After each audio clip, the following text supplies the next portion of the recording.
Obrigado, presidente, nobres colegas, pessoas que nos assistem em casa e aqui no plenário. Quero fazer uma saudação muito especial aqui aos bombeiros aqui presentes. Muito obrigado pela presença. Quero saudar aqui um dos responsáveis, Zé D'Ambrosio, por eu estar aqui nessa casa, professor Luiz Afonso Escobar de Medeiros, meu parceiro aí que caminhou comigo aí lado a lado, né, doutor Cláudio, nessa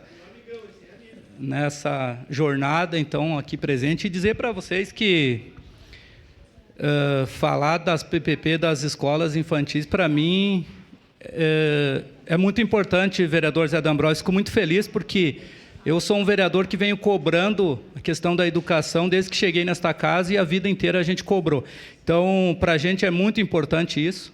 Todos aqui concordam que a educação é a única saída que temos para resolver os problemas sociais.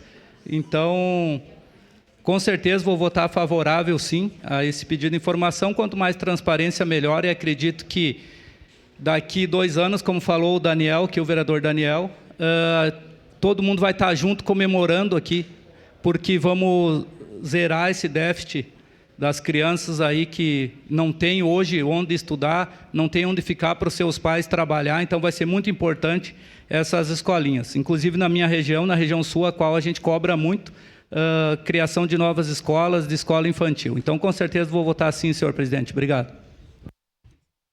Obrigado, vereador Jack.